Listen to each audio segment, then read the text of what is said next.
I know it's out there somewhere. I will find it. I look over the side of the ship into the open ocean. Walls of water slam into the side of the ship in rhythmic bursts. I found the sight to be almost soothing in a way. The light from the sun is dipping into the sea, engulfing the waters in a nightly bliss, bringing with rough waves of the moon. I let out a breath of defeat, knowing that the day has been wasted and yet another night separates me from my goal. I retire to the cabin and lay in my bed, ready to call it a night and to begin again in the new day. I wake to the hollers of men out on the deck. Leaving the cabin, I receive the news I've waited many long, hard days to hear. Land has been sighted. I direct them to sail to it at once, standing at the stern, watching over the water to the green mass of land. Eventually, the ship makes it to the shore of the land and hits the sand.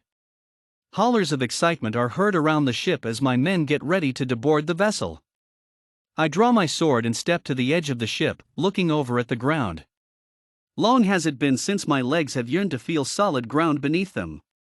Landing to my feet, my eyes scan the coast, looking for any sign of life. From what I can see, there is nothing, but I don't let my guard down. I sheath my sword and stop a minute. From my pocket, I pull out a map and stretch it in front of my face, scanning it for something to help identify this as the land I'm looking for. A smirk spreads across my face as my eyes land on a shining object catching the sunlight, sitting just above the tree line. It's a statue I've been looking at drawn depictions of since the crew and I have boarded the ship. A statue of a snake coiled around a dagger stabbed into the body of a man. This is it. This is where the treasure is. The crooked grin on my face is gone in an instant as I roll my map back up and push it hastily into my pocket.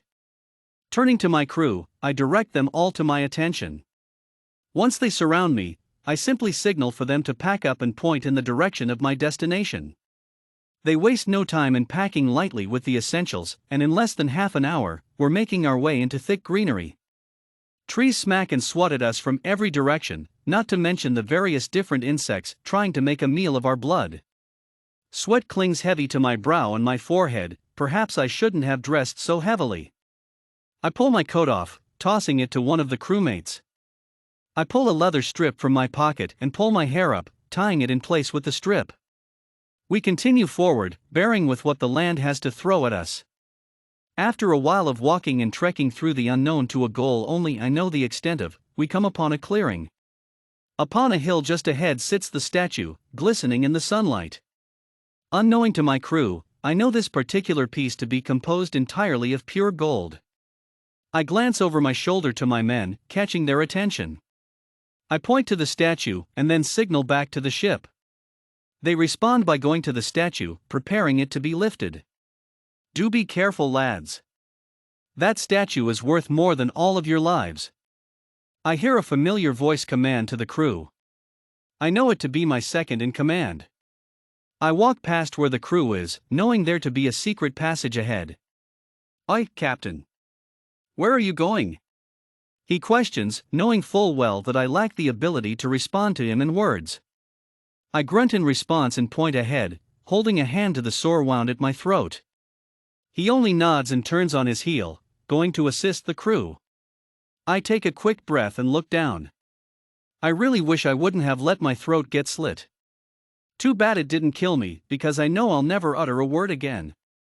I shake the thought off my head and walk over to a wall I've only seen on my map.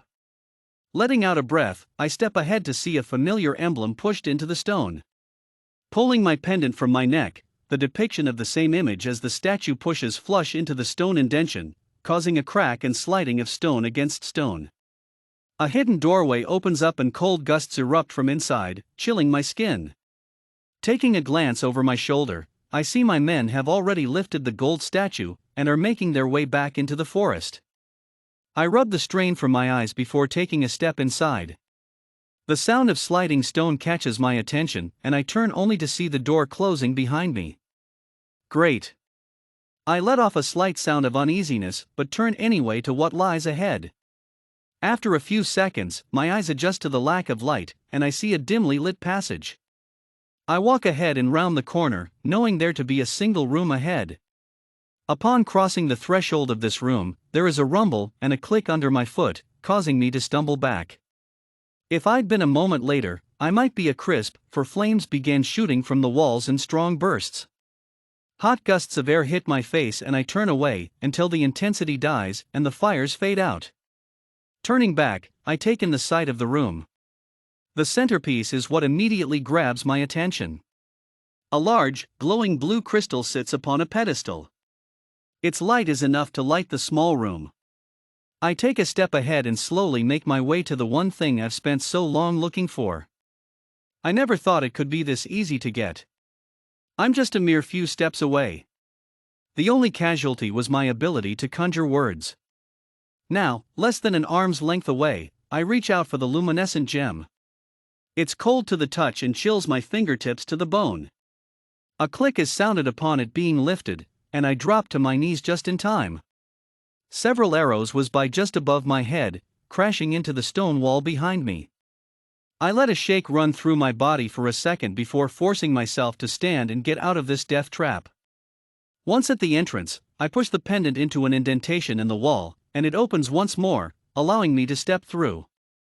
The door closes roughly behind me, and I hear loud bangs and crashes.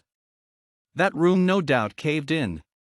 The chill from the stone in my hand runs up through my arms into my chest and torso. Down into my legs. Up through my throat and to my head. I take a breath, the pain in my throat being at a very apparent lack. I put my hand to my throat and feel only a healing scar, no pain from the slice. A hoarse chuckle leaves my dry lips, and I can almost feel a small smile forcing itself to my lips. Seeing my seconds surrounded by the crew, I walk over, pushing the stone in my pocket. I smile at them. Hey! The barely audible word schemes off my lips. They look at me with expressions of surprise, and I only smirk. I direct them forward and we make our way back to the ship, going off with our spoils.